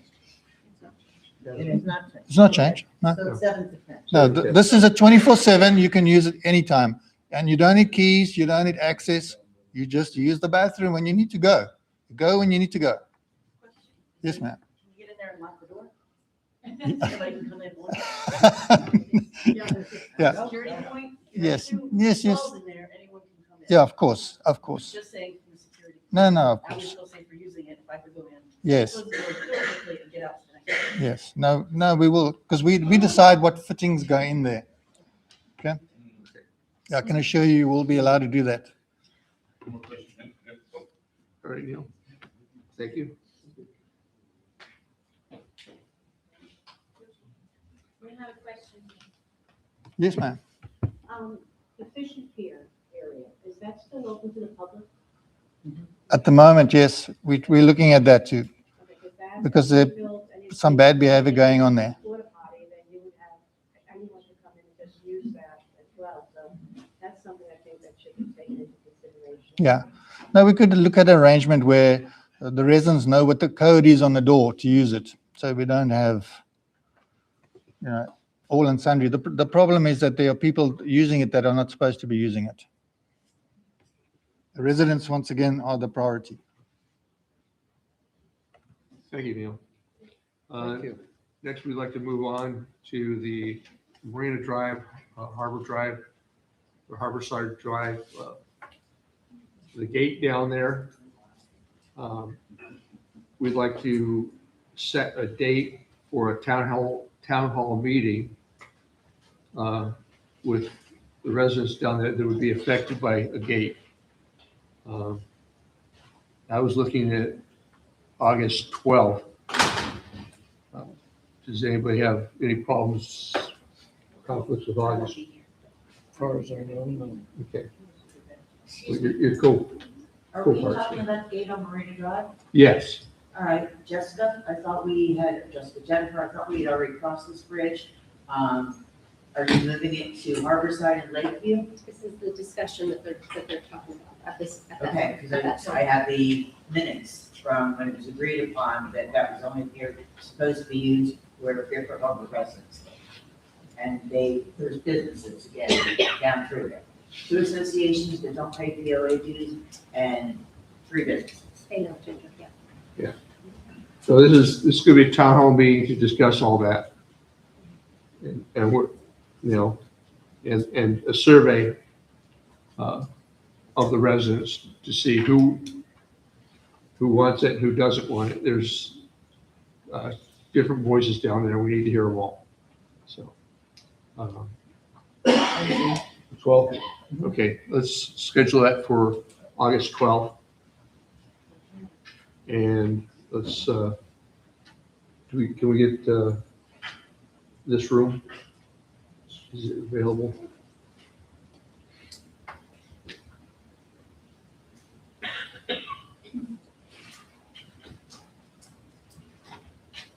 At 6 o'clock maybe in the evening. All right, so we're gonna do it at 6 p.m. Here on August 12th, and we'll send out notices to the community that we're going to look at that Marina Drive area for dates and consideration. Next, Neil.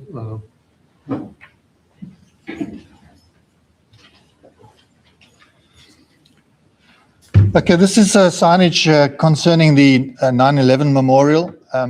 As most of you know, it's the 25th anniversary. So we're paying more attention to the memorial itself. When you come down Broad Creek towards Fairfield Harbor, this is the sign you'll typically see 9/11 memorial just ahead.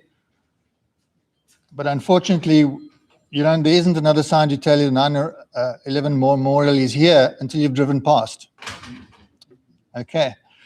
If you come from Fairfield Harbor, you may see the little sign outside the fire station, or you may not.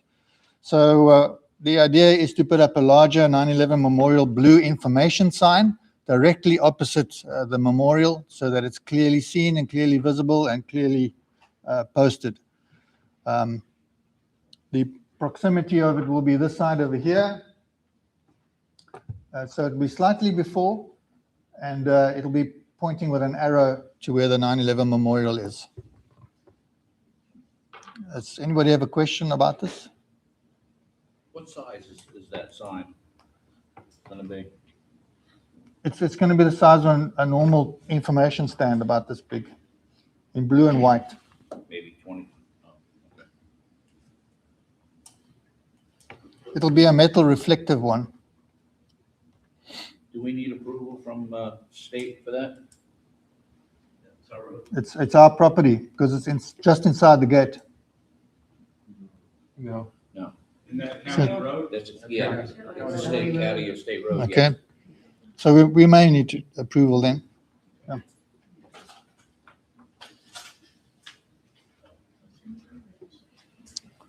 Any other points? Good point there, Richie. Thank you.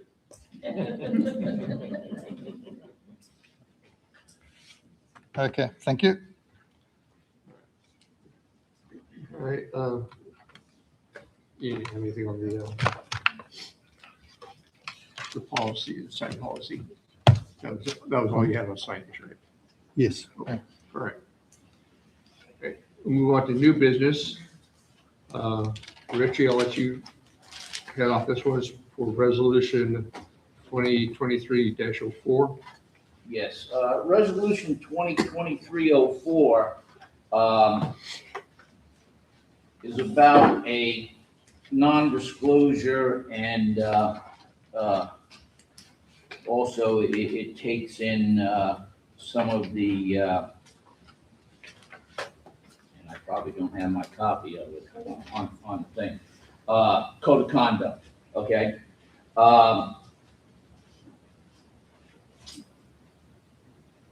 We had a meeting that was called here that didn't really take place, but at that meeting, me and Bill were there, and we were handed the non-disclosure agreement on the thing.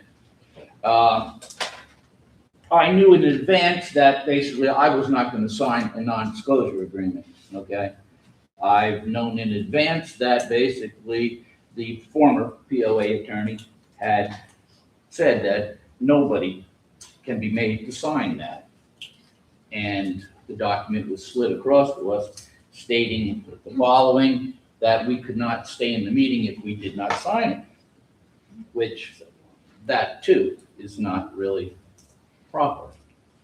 My thing is to rescind that for everybody, because I believe that basically if you're handed that document and if you don't have any kind of knowledge on the thing, you're signing a lot of your rights away on the thing. It's freedom of speech. There's some threats in there that basically, at least I consider them a threat. Okay, I'll keep this more personal on the note on the thing, and I don't think that we need to have this. Not at least in the form that it's in, okay? We may want to do something maybe closer to what the state statute is, but what's in this document is basically, I don't think, proper. So I think we should rescind it, and the board will take up possibly a new code more in line with the state statutes and stuff. So that's where I'm at with the thing. It was passed, like I said, in 2023. It was a replacement for another one. But I think we should rescind it and basically work on something a little bit better than what it actually is right now. Gonna put that in the motion? Yep, so I'm gonna make a motion that we rescind resolution 2023-04, and take up discussion at a later date to have a replacement of that. Do we have a second? I'll second it. All in favor, or discussion, let's see. Any discussion? All in favor? Aye. Can I just ask you, what is the document called? It's called Resolution 2023-04 of the Board of Directors, an administrative resolution amending the conflict of interest policy adopted in Resolution 2014-05. Are there any opposed? Okay, motion carries. I think it's worth noting that there are significant restrictions on directors' conduct relative to this issue in the state statutes already. And they need to be complied with even after we rescind this document. Okay, so just for everybody that doesn't have this, it is a conflict of interest policy. And the second one is, it's part of the same document, a code of conduct policy. Now, every organization should have a code of conduct and ethics, and I think we should look at it in that regard as a code of conduct and ethics document. And if we are to replace this, it should be replaced with a document of that nature. Right. Totally agree. Yeah. Quoting all the legal statutes. Richie, would you take charge of rewriting the document? Yeah, I will. And we'll send it around to everybody and get comments on it. Yep. Thank you. All right. The next one was presented and advertised agenda 5 days before a meeting up for board discussion. Richie, you asked for this to be on the agenda. I think right now we do put that agenda out in the weekly updates, so. My thing for just bringing this up is I want to make sure that, sometimes in the past here, that there's been, very little notice given to everybody about meetings. And I want to just make sure that, not that the 5-day is law for a meeting. It is if it's going to, let's say we're going to do a new resolution, then 5 days, we have to give you notice on that resolution, okay? But I think just the 5-day standard for us would be just a good, good policy to adopt and use for meetings. I think, Richie, I think we've already adopted that. So, we've been publishing the. Well, I'm just making sure that we do that, so. Okay. Question. What about emergency meetings? Say if there was some disaster and the board needs to meet either in person or virtual? We can meet right away, as long as there's 4 directors that say, this is for the bylaws, as long as there's 4 Right. directors. In regard to a 5-day.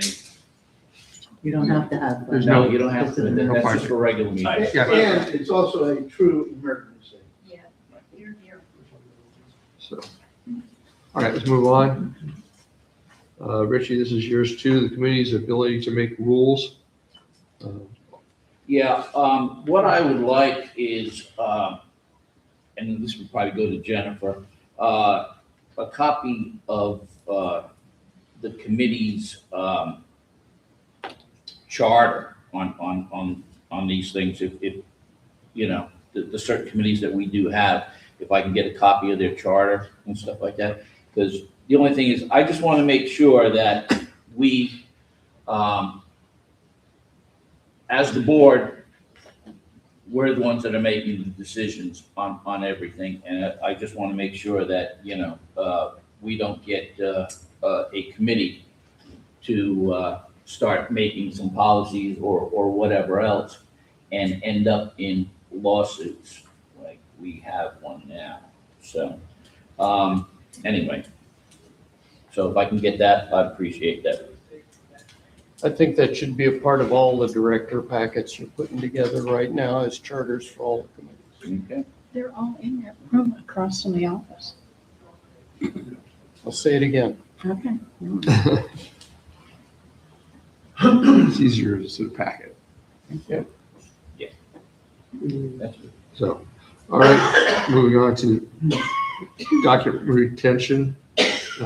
Yep, that's mine too, document retention, POA records. I just would like to double check, once again, Jennifer, on the retention of records.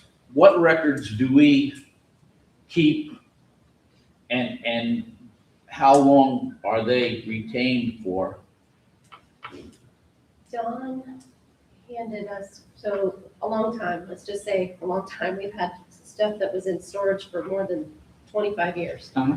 When we moved offices, if you remember, we had a shred day on January 16th. Mm-hmm. We've been saving up some of the 20-year-old documents that were not pertinent, like old employee records. And, the POA used to be self-managed at one point, and so employee time cards and just a lot of stuff that was just stored in storage. What we say, we're abiding by the state statutes, and Don had given me a document that was, I think, approved by our attorney. I don't have it handy, but I can try to find it for you. I really got it from the attorney.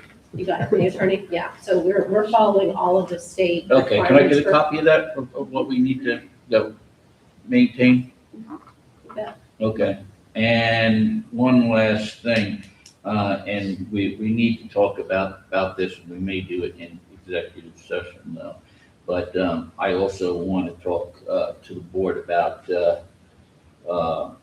some records of the attorney, but I'll move that to executive session. Okay. All right, next on the agenda is a PO-sponsored new neighbors committee. This keeps on coming up, and we keep getting requests for it. We used to have a new neighbor committee. Okay, I did it for a lot of years, so. we got a volunteer right there. So I'd just like to ask a question. Is it necessary to have a committee that has meetings and minutes and kind of thing? Or can it not be a group that meets when it's required? Like a club. As a committee, it's sanctioned by the board, okay? And, yeah, The charter's still in there. Yeah. there's a charter. there's a charter, it's already set up. It's, Rhonda was on it, I was on it, I don't know who else was on it, Yeah. probably somebody else. it was a good idea, just, I think COVID had a lot to do with it going away. So you're just going to reactivate the committee? Okay, Lack of participation. okay, lack of participation before that. It's just that we have a lot of new people here now. Yeah. And so. I understand the need for it. I'm just wondering, if you're having a shortage of volunteers, it becomes onerous when you have to have meetings, when you don't necessarily have to have meetings, and then someone has to take the minutes. Well, then Whereas you're looking for a group that's organizing and arranging things. it also becomes where the POA can offer funds for, if it's a group, we won't fund any burgers or whatever, but if it's new people, we can offer Ice cream? ice cream, yeah. We can pay. Okay. And you need time to prep for So, events. I know when we moved in here that I was visited by Newburgh newcomers, which is more Newburgh as a whole, and I'm not sure if my information was provided to them by my realtor. But it was very nice because they brought me a lot of information about the community, dentists, doctors, coupons, and stuff for free things that It was- I could get, hairdressers. all Was it kinds of Sandy stuff. that came by and saw you? You know, I don't remember her name, but she was very nice and very informative. Yeah. And on the flip side of that, there was, I believe, a Fairfield Harbor breeders people that came around. And they didn't announce themselves. They, you know, I mean, they didn't call to make an appointment. They just kind of showed up on my doorstep and I didn't know who they were. But I didn't get nearly the information from them that I did from this newcomer, so I don't know if that newcomers group is still there. It still exists? Oh, yeah. You should contact them. So are those, maybe contact those people, and I mean, I don't know how they get informed of. Through your realtor generally. Right, so maybe, you know, that's just, you know, a way to kind of help facilitate that better. But also there was is there not like a monthly, right, the new people that come where they come to the POA office and they're given information? That's different. That's a new resident orientation. We do that twice a month. Okay. Just curious. Yeah, so you could talk to, I got Sandy said, well. Okay. Okay, will do. All right, so, but yeah, it's a great organization. They're different though. One's for everybody in Craven County that's, you know, that moves into the area, she'll find you. You know, let you know about the Newcomers Club. The Newcomers was just for Fairfield Harbor. So. New neighbors, yeah. So, all right, let's move on. Next was the wildlife-related issues. Bill, you had questions about that. And Bill, we just happen to have an opening for liaisons for that committee. Well, hopefully you'll find somebody to fill it. So, my reason for bringing this up is having had discussions with people in the neighborhood and also the chatter that you see on Facebook and some of the other sections. There are a lot of questions about the humane treatment that should perhaps be utilized with the deer herd. Exploring, instead of just turning bow hunters loose on them, looking for perhaps some other options.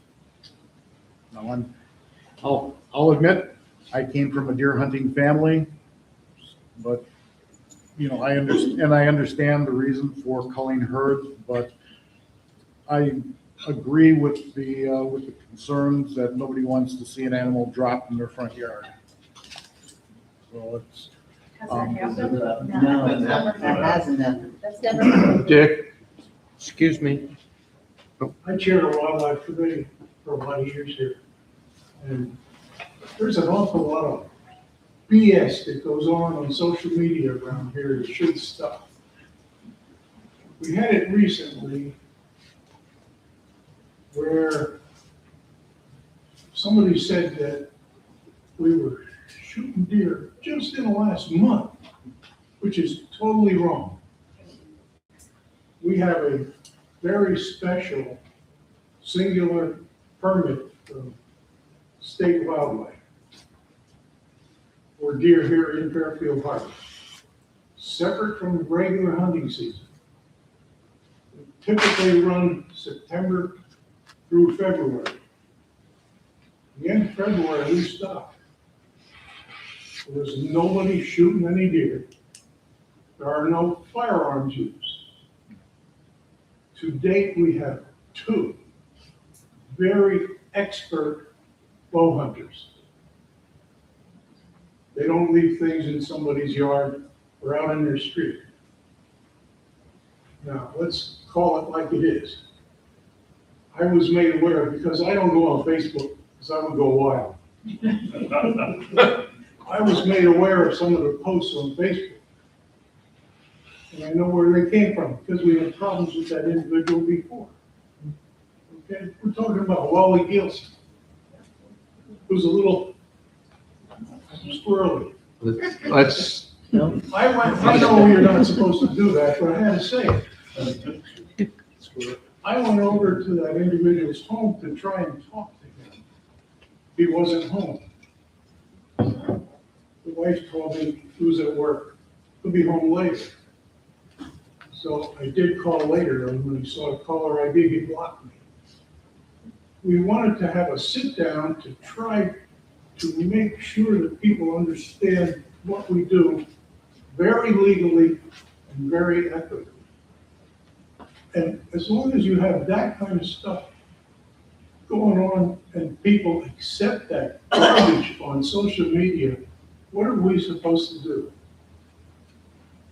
We as a wildlife committee would be happy to sit down with anybody and talk more about it if you folks want us to do that. We're not gonna compete on social media. That's just a lot of baloney.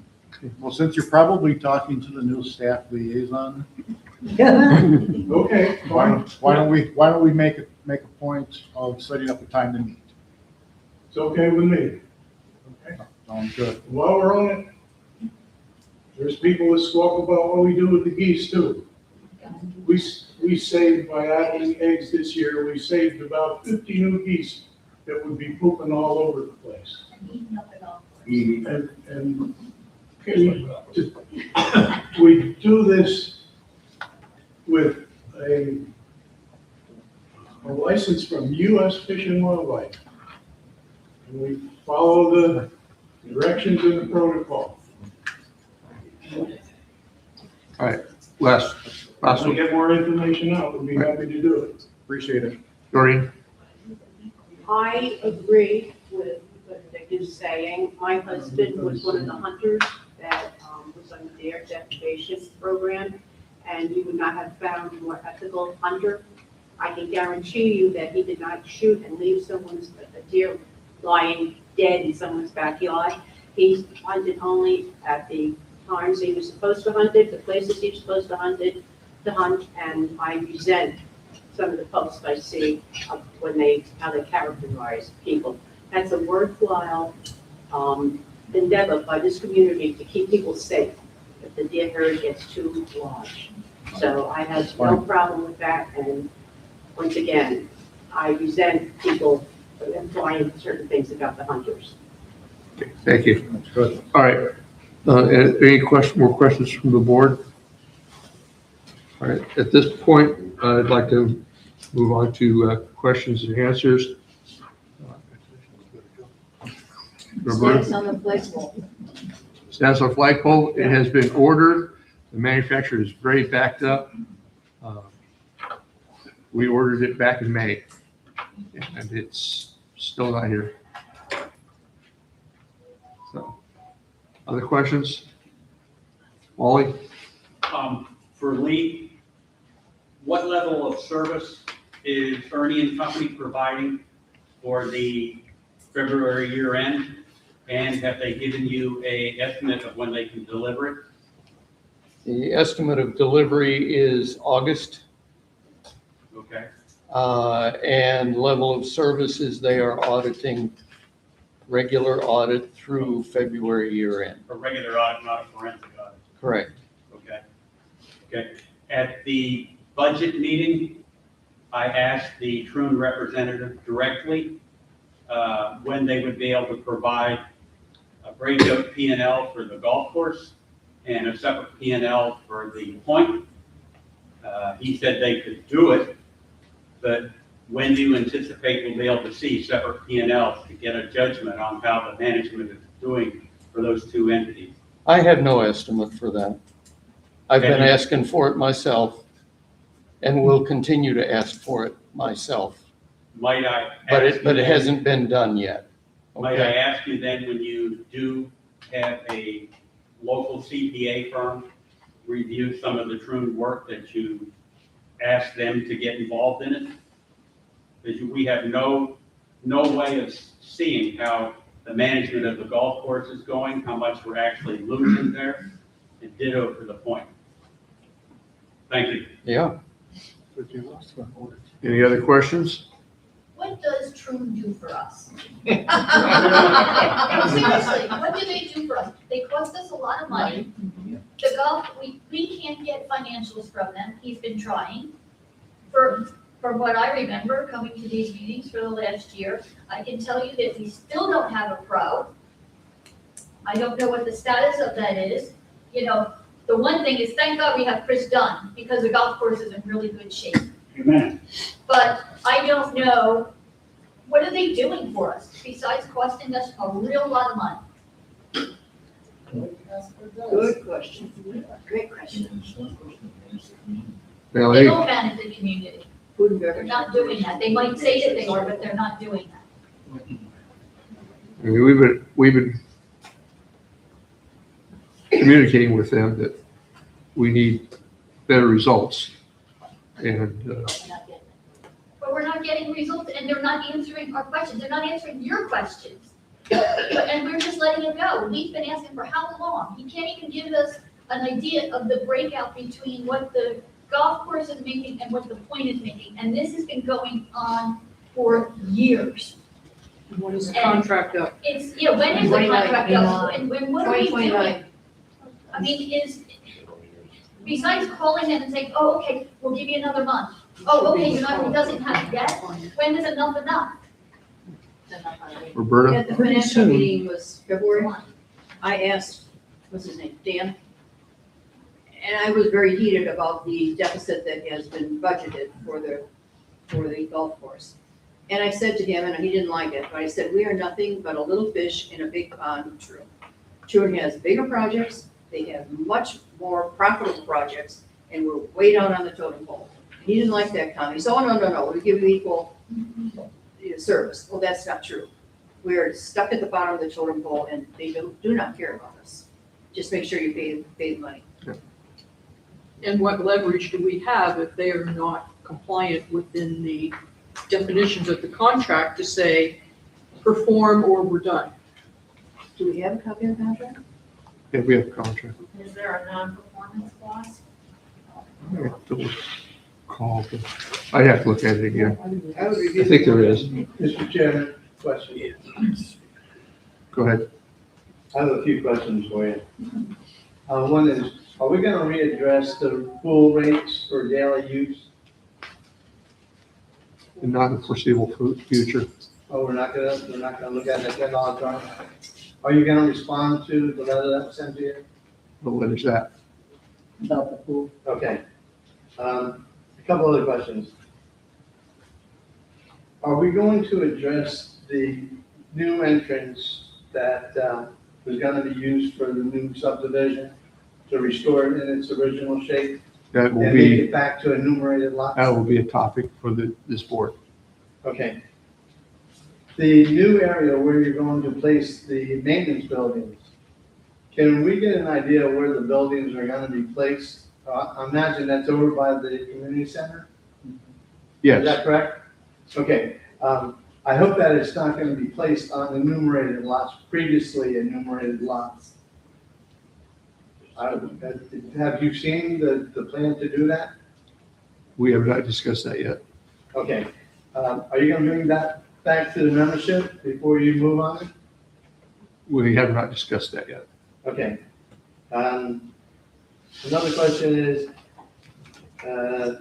I'm very happy to hear that you're gonna move in a positive direction to memorialize the green space as green space and protect it in some form of trust. And last but not least has CWS, there was a rumor going out about CWS wanting to put a water tower up over by their pump station. Is there any accuracy to that at all? Can we put that rumor to rest? CWS has talked about a lot of things. No, okay, I'm gonna address it specifically then, since you want to be clear. They're, I'm gonna ask you specifically, since you gave me first. Has CWS addressed the board, the management, on placing a water tower over at their pump station? not that I'm aware of. Okay. Any of the board members can answer that also? Are you aware of it or not? No. Okay, and then one last is that there's also been a long-standing rumor that there's approximately 50 timeshares that are in default, and that the POA is working to move them from one building to another building. This is all rumor, so I'm coming right to you folks to get it straightened out. To move them, all the defaulted ones into one building so that we could foreclose on it. Is there any major foreclosures going on with the timeshares, and how are we compensating for that loss of revenue? I had mentioned it in passing to Lee a while back, and this was probably about 5 or 6 months ago, and he had mentioned that nothing has come across his desk yet. So I just needed to hear from you folks. Is there anything in the works on foreclosing multiple lots, timeshares, over in timeshare buildings who are not paying their fees? Yes, there is in, we are working, they have attorneys that they are trying to work out their portion of what's going on down there with, and then our attorneys are talking to them. And we're trying to. Can I ask how many units we're talking about? That's not any kind of proprietary information. That I don't know, I don't have the number on, that's this. That would be directed to you, Jennifer, you should know that. All of the management of one of the associations of timeshares, all of their timeshares are in default. All. And how many would that be? It's around 120. Wow. So let me ask another question. What have we been doing to offset the lack of dues that we're not receiving, right? Yeah, we budgeted to, we're getting a portion of the dues, I should say. They're not at a zero, they're trying, they're giving us a portion of dues. But Okay, for the membership, what percentage of revenue are we receiving that we should be receiving? all of this, Dan, is being talked about even today. Yeah. We have an attorney call today. This is not secret information, just give me a percentage of defaulting units that we're not collecting revenue on. We don't have all the information as what's currently going on, Dan. I mean, It is not for public information. It's something that they're working on and the attorneys are working together and we can't share that. Well, the number of units actually isn't, how you're going about it is material for executive session. But the membership should be aware that you're in the process of foreclosing on multiple units that we're not collecting revenue on. I think the membership is aware of that. We've talked about it in multiple meetings. Yeah. Okay. It's been going on for more than a year. We started talking about it in 2025. Might have even been 2024. And you have any idea how much money that is? How can I go back and get some more information on it? Because I'm not satisfied. My thirst for information on this hasn't been quenched yet. How much money are we talking about approximately? That was directed to you. Jennifer, is it going through a bankruptcy? They're not going through bankruptcy. I still have the floor. I still have the floor. Don, that would be directed to you. Can you give me some information on that, please? Well, I'll have to ask the attorney. See what we Okay, get. yeah, I'll go along with that, but can you respond to me though through the attorney or tell me? We will get you what we can. We're meeting with the attorneys today, and anything we can release, we'll release to you. Can you put something in the update? Is our attorney part of this conversation now, part of this meeting? No. Are you communicating with your attorney currently, by line, No. online, through FaceTalk or whatever they use? Okay, because I know that has been done. Am I correct in that also? It has been done in the past, yeah. You have done it in the past. When she was invited by the board to the meeting, yes. Okay. Yes. Host, I received, and I have forwarded to you folks, a message that I have received from a supporter saying that he was inquiring about their rates and compared to another company, and the personnel that work for Host America said, don't be concerned about it because you're going to be required to sign on to ours in the near future.